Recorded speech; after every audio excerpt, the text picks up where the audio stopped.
Okay, please don't invite Joe because he has the better voice and the better sound on camera. And so, Welcome to Application, the TYPO3 Community Podcast.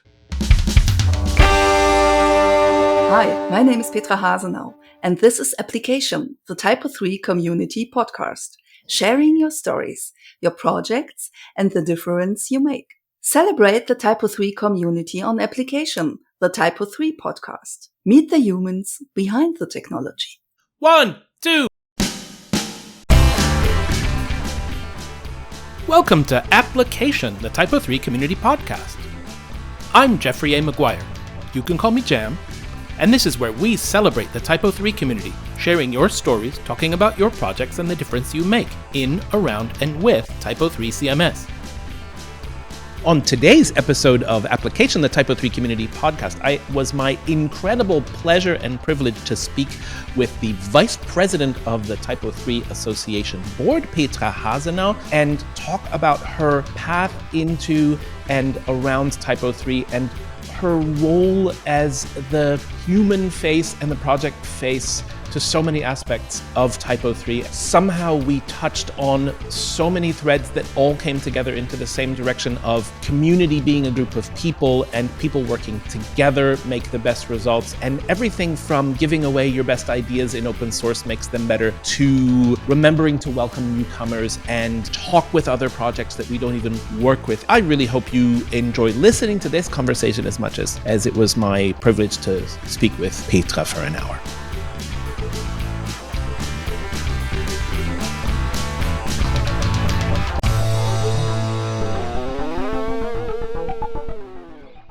Why don't you tell us who you are and what you do? My name is Petra Hasenau. During the time, I do a lot of things in the TYPO3 community. I organized the TYPO3 User Experience Week, at last the TYPO3 Initiative Week when it was possible. Now, I'm proud to say I'm the Vice President of the TYPO3 Association. Yes. Madam Vice President, it's a privilege to be speaking with you. And you also run a company called? I'm the CEO of our family company. It's a cybercraft GmbH, sitting in the Upper Harz, a workbench for agencies, and now working most of them with TYPO3. We decided to find new ways, and now the coaching is a main part of our company. And it's a lot of good stuff. Yeah, and especially with Joey, who is a programmer in this company. He's the owner of Grid Elements, LCNN Manager, and I think we live totally the TYPO3 and the wording inspiring people to share is almost around of us. At the beginning, it was very hard for me to understand why do you give the extension and the things for free and not earn the money for them. Right. Yeah, because at the beginning, I came from the industrial area. I was work as a worker. I was an employee. I understand you must earn the money. But now, after a lot of time, I learned very fast that it is better to give it away, because when you give it away, you get 10 times more back than if you pay money for it. Yes, you do. And it's the difference between traditional economic thinking and the open source world that we move in. It's not that, so we need to pay the rent and feed our children as well. Of course, the traditional economy, especially based around making things, right, physical objects, is an economy of scarcity. There are limited resources, there are limited people, and there are limited ideas, and therefore we have to protect them and defend them. And our idea itself is so valuable that we can't possibly, that's a secret, and that's our competitive advantage. And I think that is still true in general in the sort of industrial part of the economy. Like maybe you know how to make a particular steel alloy or a battery or whatever that's better. Fine. But even in that world, someone like Elon Musk a few years ago released all of the technology patents on batteries because he said we need to make the world a better place and get away from burning fossil fuel. So everybody please go use this Mm. idea to help save the planet. And so and then of course that's the bridge to our open source world, where we have learned, hey, ideas, there are a lot of ideas, and some of them are better than others. And when we give our ideas to our friends and colleagues and peers and even our competitors, the good ones get better and the bad ones just kind of go away and they get out of our way.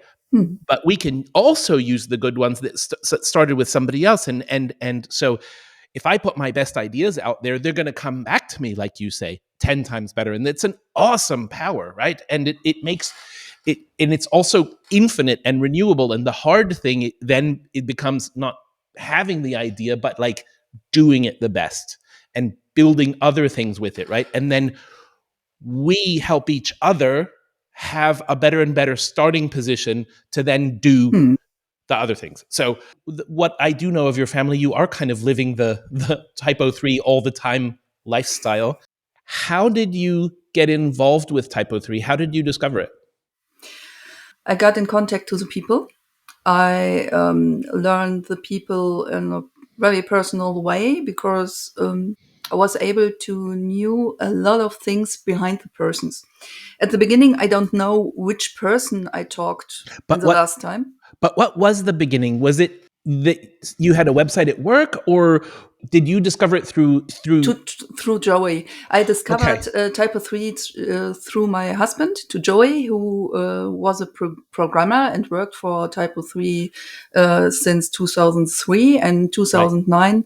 So We, I was confused now because I always call him Yo, and I'm just trying to figure yo, out whether I don't call him Joey myself. But anyway, okay, and or yo, yo, right, yo. and not only has he like been around in Typo 3 forever and incredible contributor and mind and great guy to have a beer with, he was one of the technical editors on the book that I helped put together with the community, the Typo 3 guidebook, which I have gotten some really nice compliments on it lately. And I just wrote an article for someone about it. And since we're here, thank you, and thank you and everybody else who was involved for helping me get that thing done. And apparently, okay. So right. So you met Yo, and he was already involved in it, and then he kept saying, "Look at this cool stuff I'm doing," and you're like, "Are you crazy? Or do you just give that stuff away? What are you thinking?" Yes, and at the beginning it was so that Joy told me, okay, I worked here and I know a lot of people, but I know them only for the coding stuff. I don't Mm, know the background. I don't know if the person is married, if he has children or something else.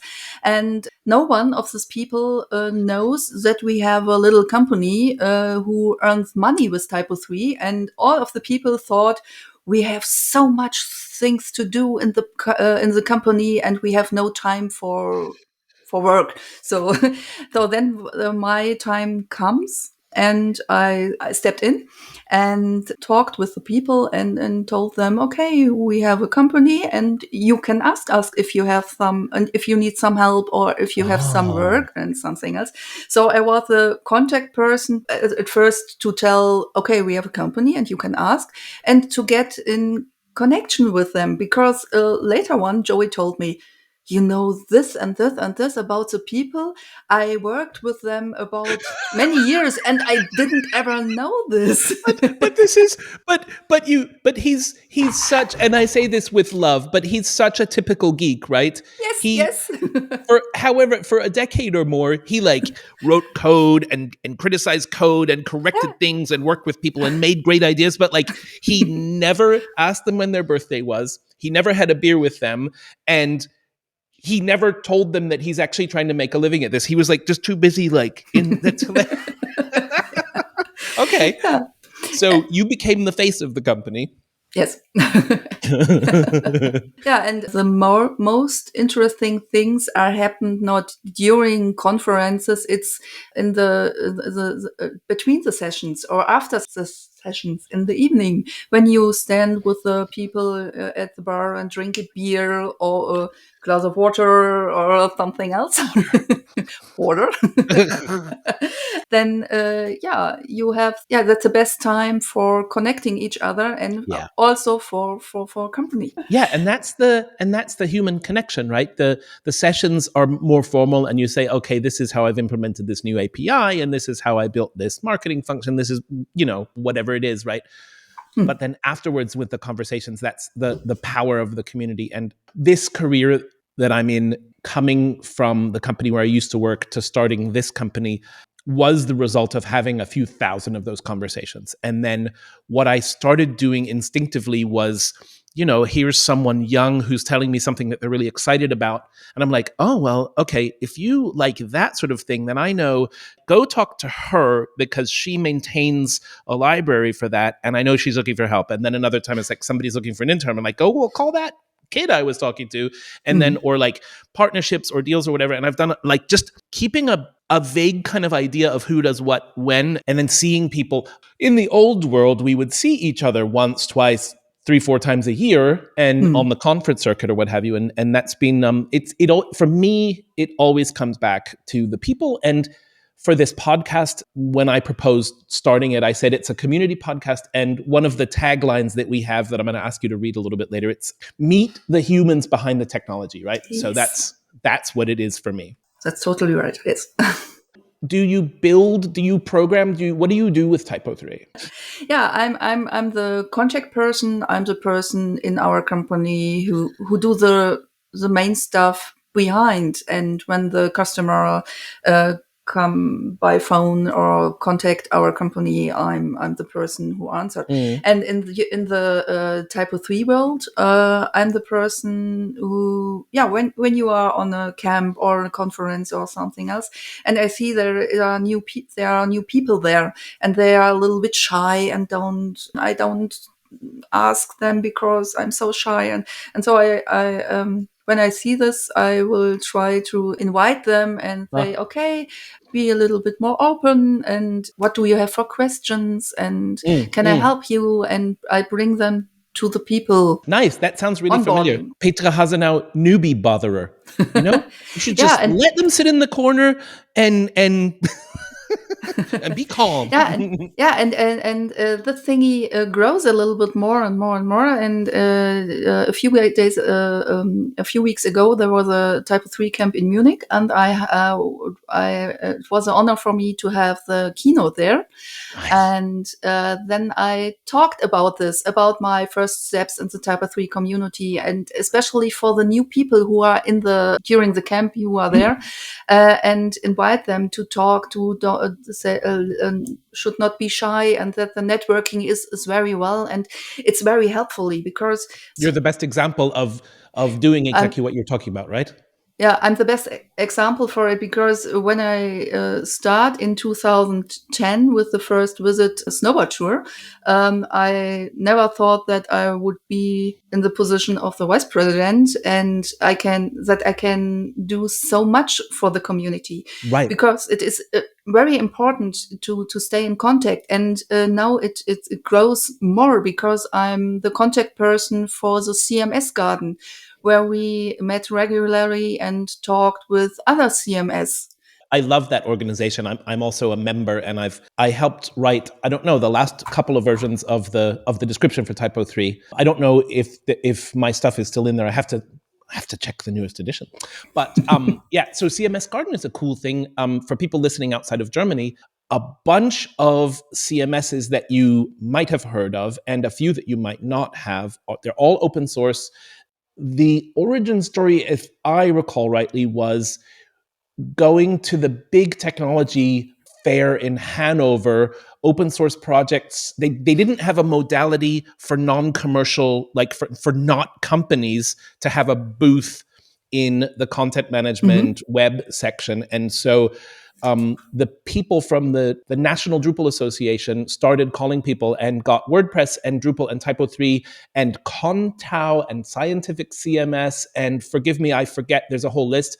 And then was able to like get the money together to rent a booth together, and then everyone could have swag and posters for their systems, but they made a rule that talking with trade fair visitors, they were only allowed to talk about open source and content management and not sell anything and not put anyone else down. And it's been an entirely positive organization, which I really admire. And there's a guide and a comparison matrix, and they put out a book every couple of years in German and English. It's a fantastic bunch of people. Yeah, and especially there in Hanover, they have a very cute outfit with a head and... Wait, I'll be right back. I have it here too. I will pick it up too. Just a moment, please. Now, this doesn't work with my headphones, of course. This comes with a gardening apron as well, and that's the look at the conferences. There you go. Now, my headphones don't work with this, so, and this proves how great the right swag is. Also, by the way, this is great swag because it's so natural and so light. I'm thinking right now, I'm trying to figure out for my company and like for a sort of end of year package for my team and stuff. I'm trying to figure out what to do next. I think paper and pencils are pretty great. I don't want to do big plasticky things, and I don't want to do stuff that nobody uses. I'm thinking about that. That could be a possibility. This is a great segue, though. It sounds to me like your path into your company and becoming the face of the company and the sort of the organizer and the greeter and the welcomer, that must be your personality because that's what you do in TYPO3 as well. And to the point that people wanted you to be on the association board. How long have you been on the board now? A while. I don't think about it. Yeah, it's a while. I never realized how long it was because the time is fleeting. It was so fast over. But what I want to say also is it isn't only the CMS garden part that I take that I made, because on the other hand, I'm working with the ombudsperson group. In the ombudsperson group, to realize a better code of conduct for TYPO3, because we don't want to have a code of conduct from other CMS, because every CMS is special. Every CMS has other background. And so we are sitting with 4 people together and create a new one. And our mission is that we want that everyone in the community feel well and welcomed. Right. And we will work with that. And on the other hand, then another part is not only the CMS garden and this, and I'm the contact person from the academic committee. So I'm in contact with the university and so on. And on the third hand, I'm in contact with other CMS, the community health group. Take place with a lot of Drupal guys and WordPress and so on, and they meet one time in a month, and then I'm very proud to sit there and to talk to people who are not living in Germany. And when I think about where they are sitting around the world, and it's great not living in TYPO3. Yeah, but in this case, we are not talking only about TYPO3. It's about the experience, about the behavior, and the feel well thingy, community health. Terrific. That's terrific. The Drupal people, the community organizing and their association cares really, really deeply about getting a lot of that stuff right. That's great. That's fantastic. So I think that you can take the positive experiences and the things that are great in TYPO3 and tell other people about that and sort of share your best ideas, like we were saying, right? That's really cool. During the camp times, during the sessions, I start the session TYPO3 less technical, and ask during the session what the people want to hear, because the community are not only coders; they're a whole community, and what they want and so on. Or I had another session. The name was "Help! My husband is a coder. How can I live with them, or how can I solve my problems and so on?" Selbsthilfegruppe, a self-help group. That's Nice. Yeah, sometimes Yeah. it's a problem when you want to talk or give an information to your husband or your partner, and he's coding, and you don't know. Okay, should I disturb him? Disturb him Ah, because it's not very good. Then when he is out, he needs 1 hour or two to come in again. But on the other hand, it's very important. Or should I wrote in on Slack, or what kind of possibilities you have? okay, wait a minute. Yo, dinner's ready. Like, do you do that sort of thing in Slack just in case? Maybe. Oh, okay, maybe. Yeah, in this case, it's easy because then I can open the door. The kitchen isn't so far away from the Mm. offices, and then the smell informed Oh, him. right. And that's a very polite way, isn't it? He just comes by himself then. Yes. I was wondering, could you tell us your perspective on the Typo 3 Association? Sort of what it does and what it's for, and then maybe what the board does within that. So the TYPO3 Association is the part in the community who pick up the money from the members of the TYPO3 Association and try to find a way and give a direction, a mission for TYPO3, and to put the money and give it to the people in the community to do the right stuff. So you might set the direction, right? And you might give some sort of inspiration or whatever, and then see who wants to do things in that direction, and then support them, right? Yeah, and we will give them the possibility then not only to work in their own office, then to work together. But normally our thing is that we will make it possible that they can sit together and work together. In So so in contribution sprints, yeah, right? Yeah. because some things are easier when they sit together, and Yeah. then they get in contact, and then they get in person contact, then they can work better for the whole life.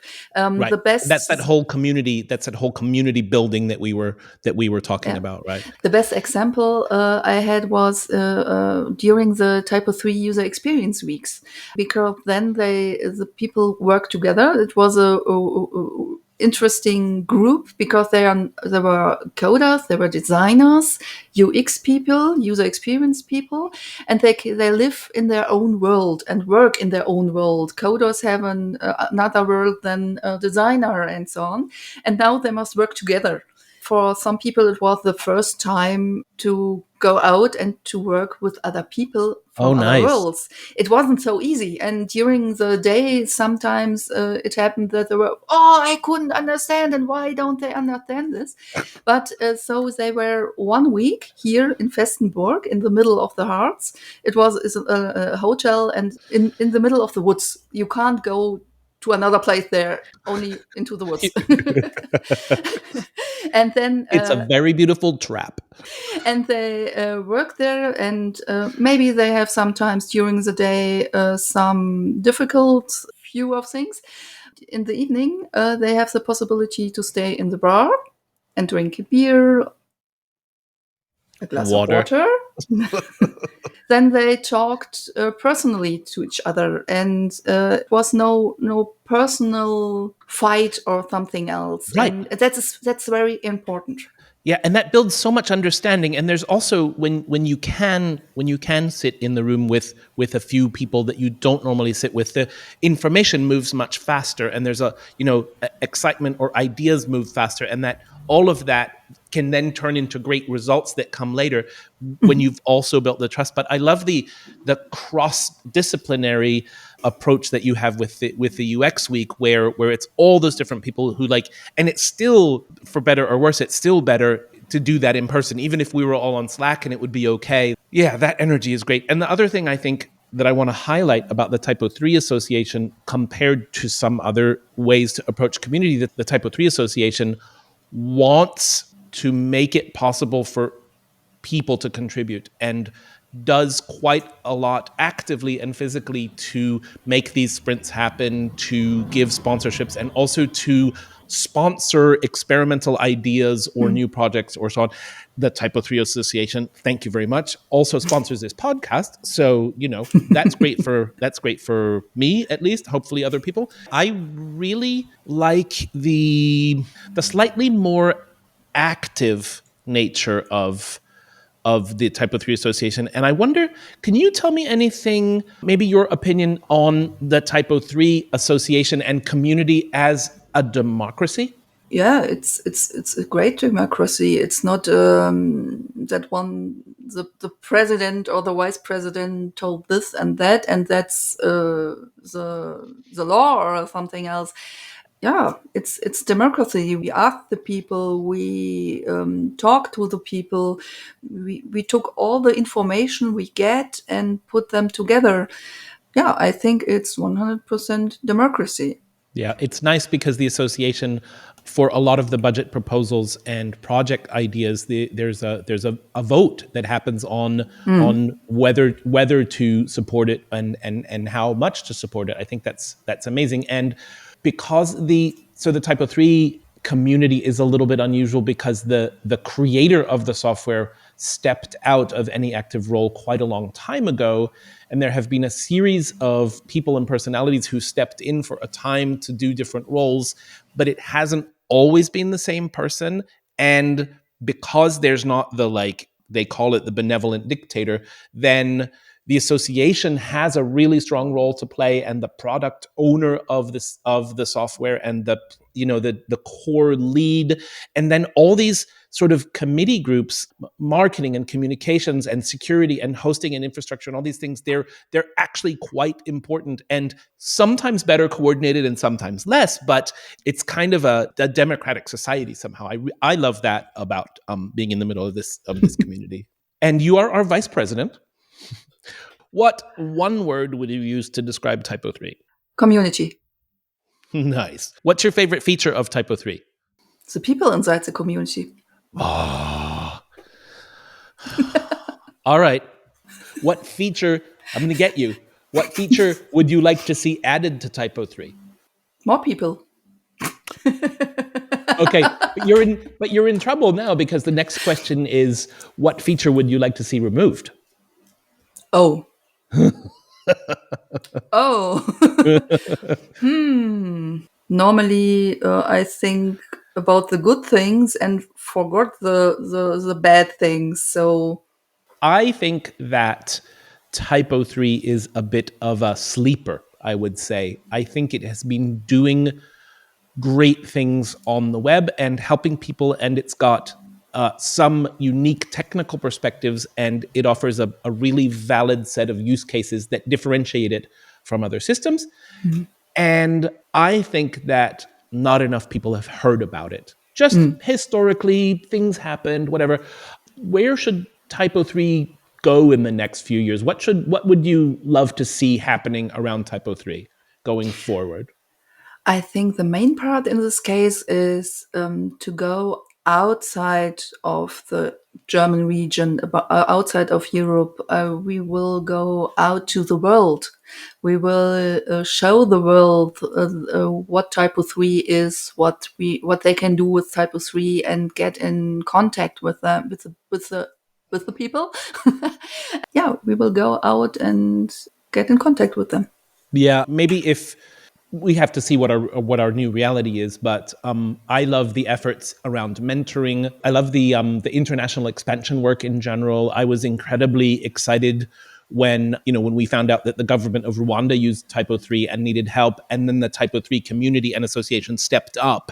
I thought that was an incredible story, and I love that Typo3 is doing quite well in India, and they've had sprints. I mean, I think there's so many exciting possibilities.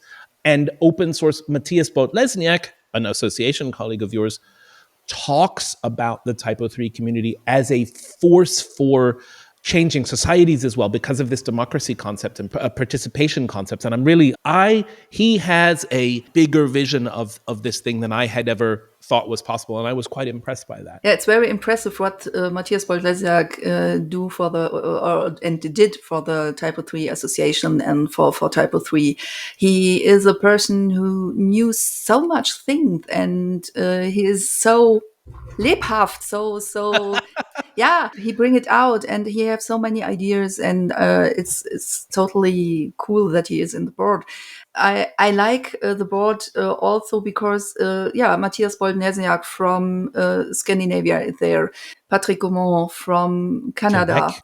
from Quebec, then Rachel Foucault from Nantes, from France, and so on. And it's great that the people work as volunteers in the TYPO3 community for the community. And actually, as you're saying that, I realize that even though we think TYPO3 is a little bit too centered in Central Europe, the association and the people contributing already represent a real diversity across where we are as a community. You know, Rino Razzi has been really active in different roles, and now Paul Hansen in the United States is doing a lot. And there's all these little roots and little flowers that are coming out, and I think it's I'm really excited to see where it goes in the next couple of years. Now, tell us something that you wish people knew about TYPO3, but they usually don't. I will wish people who are new in the TYPO3 community or in the TYPO3 world, please don't be shy. Please ask if you have questions. Because I met a lot of people who told me, I thought this guy or this woman or this person, and I want to get in contact, but I don't try it because it's so an important person.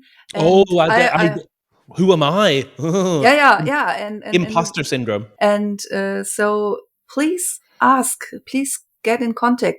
And when you think you see the face and the face is not smiling at the moment, maybe he's concentrated and he's working. And I know it from open the door to the kitchen and the smell of dinner will walk, and then he'll come talk to you.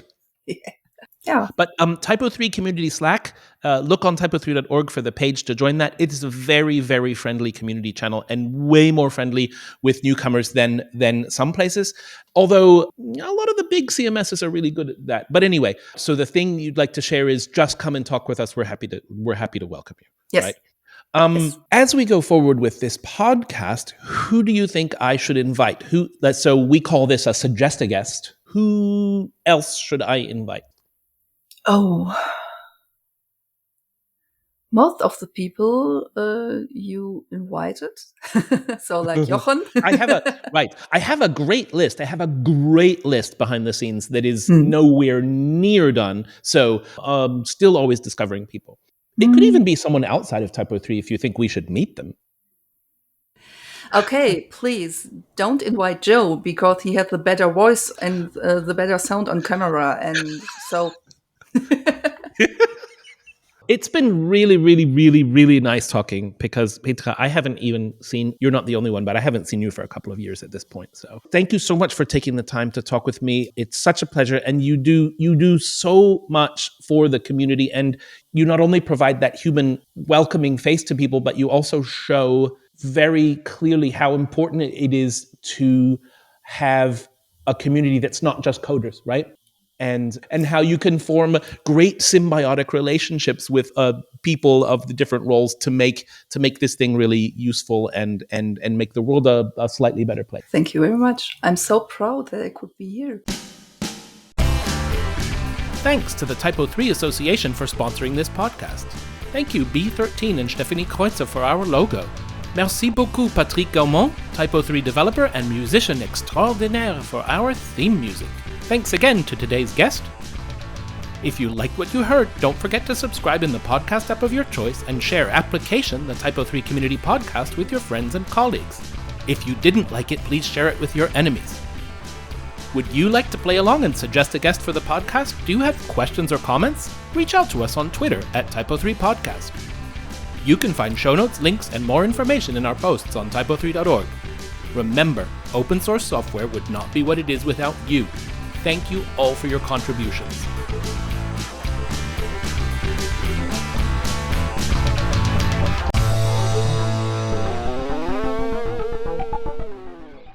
Petra, tell me about your cooking channel. Cookie challenge. Cookie channel is also a good thing because our last production was about cookies, and so it's right. Oh, okay. Was it Christmas cookies maybe already? No, Halloween cookies, monster cookies. Oh, but tell me about your cooking channel project. Yeah, it starts 1 year ago when we sit together, or a few months earlier, when we sit together with the whole family and think about what we can do together. What can we do for a project? Because every one of us have a special thing that he can especially good, and so where we have together fun, and what can we do? And so we were sitting, and all of the people told what they like. So my son, who earns his money with streaming and have a lot of knowledge on Twitch and so on. He has a lot of input. My daughter is very well in English, and she studies in Leipzig at the moment. So she said, okay, I can translate a lot of things. And on the other hand, both of my children are very creative and can do a lot of things on computer and so on. And Joey, he is technical, very interesting, and he is He knows something about computers. yes, a little bit. So we sit there and told about it, and at last they asked me, which thing do you have fun? And I say, okay, what is my thing? Yeah, cooking and baking, because when I cook and bake and I put the things together and the smell, and so my mind is free then, and I forget all the stuff from the whole day, and it's a lot of fun for me. And when the result is so good that everyone at the table say, okay, it's yummy, so it's fantastic. And then I'm happy and the rest is happy, and so we all together are happy. And so my children told me, okay, so we start a cooking channel. And I say, Nice. what? No, you are here. So no. Yeah, we thought about it, and so we started 1 year ago in September. Yeah, and so I think we tried with little steps to be a little bit better and to learn, and what is a new thing. But now I'm very proud because I have a few people who likes me and who follows me. And this summer it was a very big, fantastic thing for me, because I got on WhatsApp a message from Johann Lafer, from the cooking chef. Wow. Who told me he personally that he likes my recipes and I should do more and more. Nice. And during the summer, I had an invitation to him, to his area where he lives, in his cooking school. And there was a summer event in his summer garden, and nearby there's a cooking school from him. And I was invited to a workshop there in the cooking school from Johann Lafer, and could present one of my main dishes. It was a garlic chicken with a lot of garlic. Wow. Okay. So what's your cooking channel called, and where do we find it? You find me on YouTube, and the name of the cooking channel is Petra Likes Cooking. Petra Likes Cooking. Yes. Okay.